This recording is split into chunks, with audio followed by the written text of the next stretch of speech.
nouvelle liaison qui va connecter pays avec les États-Unis. C'est liaison Miami que IBC Airways les souhaitait lancer dans les prochaines semaines. Hier, tu as gagné un vol d'essai qui était fait dans l'aéroport Antoine Simon de Caille. Qui Jean vol d'essai a été passé? Bon, nous tous les détails sur ça. Avant de regarder qui ça qui doit mettre en place pour liaison ça capable opérationnel. Ok. Bon, bonjour à tous. Vol d'essai a bien passé. Et nous accompli ça que nous faire, c'était faire l'avion atterrir, marcher sur le tarmac, voir aussi et démontrer à l'équipe de l'aéroport qui est là. Il y a un groupe d'ingénieurs de l'aéroport, il y a un groupe de techniciens de l'OFNAC aussi qui sont là présents. Et les besoins immédiats. Daily appointment. Please subscribe.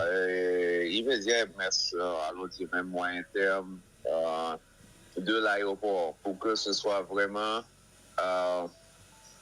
fonctionnel pour une opération internationale. On va discuter avec l'aéroport un petit peu plus long cette semaine. Mais après ça, les premières impressions et les feedbacks qu'on a eu du public, les réseaux sociaux et tout le reste, oui, c'est très positif. Maintenant, tu as un travail qui t'a fait dans l'aéroport, notamment pour agrandir piste là. Est-ce que longueur piste là que l'aéroport a disposé dans le moment où on a parlé là, est suffisant et pour avion atterrir? Qui avion piste ça qu'a recevoir? Écoute, la longueur de la piste, il n'y a pas de problème avec. La longueur actuelle est 6100 pieds. Et il n'y a pas de problème avec. Nos avions, les ERJ 145 peuvent atterrir. D'autres types d'avions dans le même capacité peuvent atterrir. Et on envisage même... Alors, et ça, je vais être très clair avec l'aéroport. On envisage de mettre 737-300.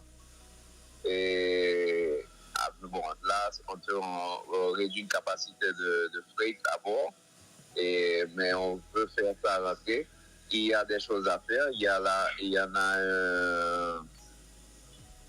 Il doivent travailler sur le taxiway un peu plus et le tarmac pour ça. Mais une fois ça sera fait, on peut mettre un 737-300 avec une capacité réduite de freight, 20 000 livres. Donc, je crois que, mais pour la piste, ça va. C'est le terminal qui doit être travaillé pour cette histoire de passagers, sûreté, de checking, le flow logistique des passagers. C'est le terminal qui doit travailler. Ok. Est-ce qu'il y a des promesses, il y a des engagements qui prennent à ce niveau, et notamment beaucoup côté AN, pour travailler ça? Oui, il y a des...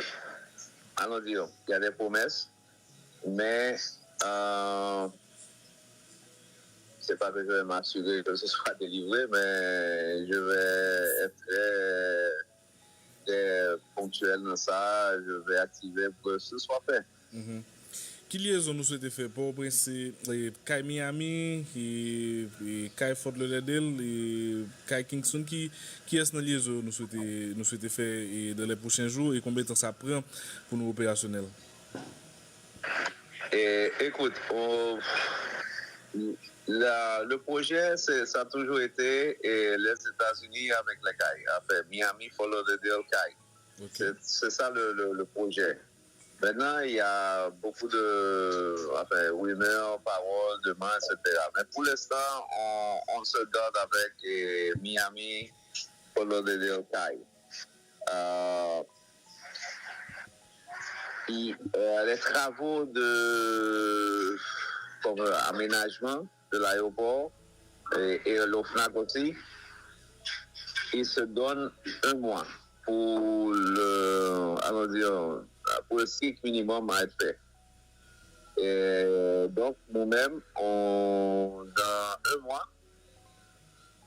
un mois, 5 semaines, on va faire un test avec, et maintenant cette fois-ci, pas une équipe technique, mais avec passagers. Ok.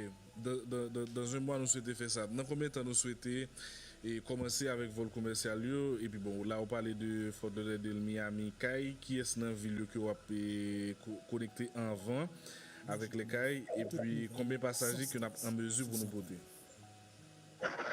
Et notre avion est un IRJ 145, mais on opère avec il y a une capacité de 50 places, on opère avec 30 places pour nous permettre prendre les bagages et la gasoline nécessaire. Et,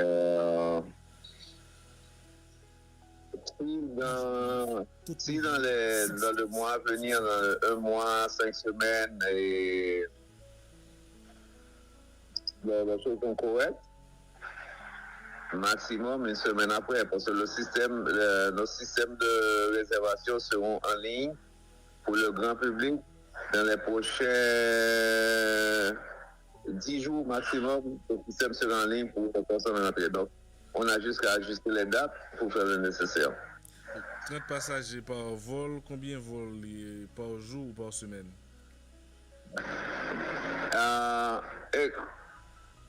On a programmé, je crois que c'est 3-4 vols par semaine, mais si la demande est là, on va augmenter. IBC, c'était nous les pionniers au Cap-Haïtien, avant American Airlines, avant Spirit. Et on avait 14 jusqu'à 20 vols par semaine, dépendant de la demande. Donc, pour s'ajuster pour les cailles, on peut le faire. On a programmé pour l'instant. Et quand le système sera ouvert, ça va monter seulement 3-4 vols par semaine. Mais si la demande est là, on va augmenter pour satisfaire la clientèle. Ok. Et c'est pour vol direct vers Miami ou bien dans Fort Escale?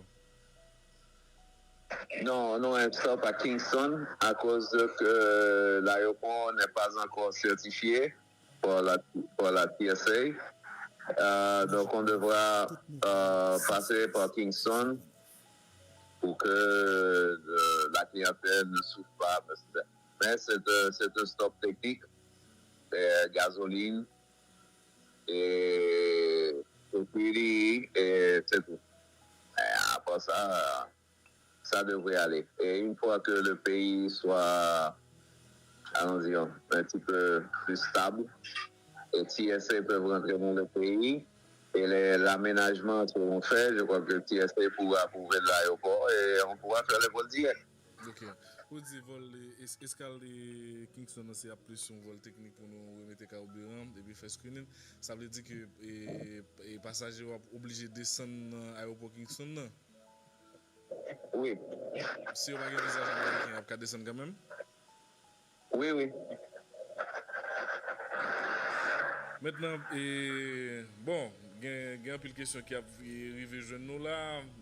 En Haïti, pendant un peu de temps, on plein dans l'aéroport régional sous prix billets qui connectent ville provinciale avec les États-Unis. Et il y a des gens qui a demandé est-ce que le billet après le cher ou pas. Et vous avez une idée de dans qui fourchette les billets ça va payer? Non, pas bon. Une idée, on est à discuter, mais ceci sera tout de suite. Oui, le billet sera un petit peu plus.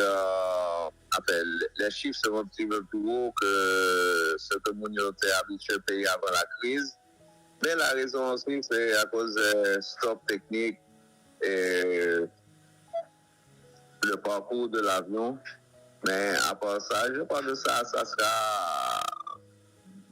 sera, comme on dit, abordable pour les clientèles. Vous avez une idée de fourchette là, moins que 1000, la 1000? Et ça sera à peu près, oui. À peu près 1000? À peu près, à peu près. Mais ceci va avoir les coûts de Kingston. Aussi, bon, une chose qui va pas faire les prix augmenter trop, c'est parce que la gasoline aussi à Kingston est bon marché. Donc, ça va aider un peu. Monsieur Fouchard, il fait cette avec 59 minutes dans quel cas avec Dimitri Fouchard, représentant IBC Airways qui souhaitait connecter Métropole du Sud là avec États-Unis à travers la Floride. Monsieur Fouchard, avant de proposer, on te dit que vous pensez que le billet n'a pas voisiné les $1000. Un auditeur qui dit nous, est-ce que $1000 c'est pour aller-retour ou bien c'est seulement pour one way? Non, non, ça c'est aller-retour. Aller-retour, ok. Ça c'est aller-retour, c'est pas. Allô? Oui, oui. Oui, vous dites c'est aller-retour, $1000. Oui, oui. Aller-retour, aller-retour. Pas de arnaque, one way, non, aller-retour. Ok, tout à fait. Maintenant, est-ce que bon côté par nous, côté staff, nous avons un staff nous au cas où dit système de réservation là, à point dans les 2 prochaines semaines, est-ce que nous avons commencé à recruter staff et sur place comment ça est à ce niveau?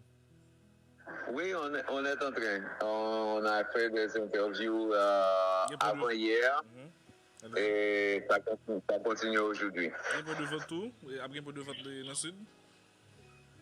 Oui. Port-au-Prince également? Oui, n'importe. J'ai été contacté par les agents de voyage de Port-au-Prince déjà hier. Oui, c'est pas. Il n'y aura pas de problème. Ils ont un accès au site de réservation avec ce qu'on appelle avec un account. On va créer pour chaque agent de voyage, quel que soit où ils sont. Ok. Robinson en ligne tout? Oui, ça sera online, c'est pour ça que je vous dis, dans la semaine, maximum 10 jours, le système peut online. Ok, bon bagage. Maintenant, avant de finir net, Daniel, dans un exécutif, quand tu parles de nos 2 compagnies, hein, celui de ce compagnie qui était là depuis bien avant, et par exemple, American, Spirit et Aloha. American. Oui. Faut tu parler de compagnie, s'il te plaît. Ok, IBC Airways, on est là depuis les années 90.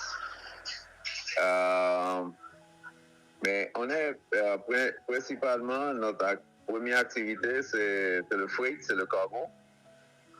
On a démarré avec le passagers hebdomadairement par nécessité dans les Bahamas. Et après ça, on a eu avec Cap Haïtien. Et Cap Haïtien, avant American Airlines, avant tout le monde, on était là. On avait jusqu'à des fois 21 vols par semaine sur le Cap, de Fort Lauderdale, de Miami, et on avait ouvert aussi la liaison de West Palm Beach. Bon, les autres porteurs sont arrivés. Sans stress, sous 100.9. Et le dumping du prix. Et après ça, ils ont remonté le prix. Bon, on est sorti du Cap. On fait toujours des vols hebdomadaires, charters, non réguliers à travers les États-Unis. Et notre clientèle principale, c'est les équipes de basketball. Oui, allez-y. Donc là, depuis l'année dernière, on regarde les cailles. Et la piste, comme je dis avant, la piste n'est pas un problème. Au contraire, la piste est très bonne. C'est 6100 pieds. Il n'y a pas d'obstacle dans les environs. C'est pas parfait, mais c'est très bon. Donc, on envisage dans maximum un mois et demi, avoir des vols réguliers. Pour vol les cargo, nous disons spécialisés là dans les n'a ouvrir service ça dans le sud là. Oui, mais là, l'aéroport doit faire un petit peu plus de travaux pour ça. Parce que il faut créer l'espace. Les terrains sont là, mais il faut que l'aéroport crée l'espace pour qu'on puisse aménager quelque chose de correct avant les vols cargo. Je ne vais pas passer dans l'aéroport au Kaila. Et ça plus que. Avant ça, c'est bien ça plus que l'année. Même si récemment de Jacques Mel, il y a un problème d'éclairage qui était posé pour Jacques Mel là. Et le problème ça posé tout pour Okaï. Qu'est-ce que tu appelles l'éclairage? Bon, l'éclairage sous piste là, pour si l'avion doit décoller ou bien atterrir dans la nuit, pour le faire ça sans problème. Bon, oui, mais si on se tient, écoute, quand on avait le 21 vols sur le Cap haïtien, il n'y avait pas d'éclairage.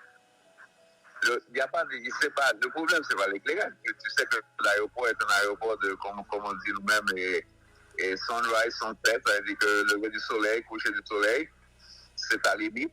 Il faut tenir à ça. Okay. C'est bien? Oui, non, normalement, des directeurs, il y a une demande pour connecter l'une de provinces. Est-ce que la compagnie va diriger à gagner ça en perspective? Non, ça c'est pas dans l'IBC, mais ça c'est un projet qui me tient à cœur. Et comme on dit, vraiment, d'ici bientôt, oui. Au même personnellement? Oui. Ça veut dire, nous cartonnons dans votre compagnie? Écoute, ici bientôt, oui. Très bientôt. Ok, bon. Le message dans le jeune là, comment c'est que tu plais pour prédire hier, parce que vous avez dit les hauts directeurs, et vous dites bien avisé là, qui dit $1000, c'est presque Haïti-Paris.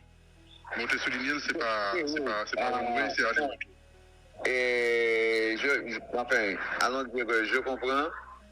Et papa dit nous les excuses d'assurance, choses comme ça, non. C'est juste le trajet qu'on doit faire et la capacité de l'avion. Mais je pense que le prix... Sur des cas pour plus, mon étape moins cher. Oui.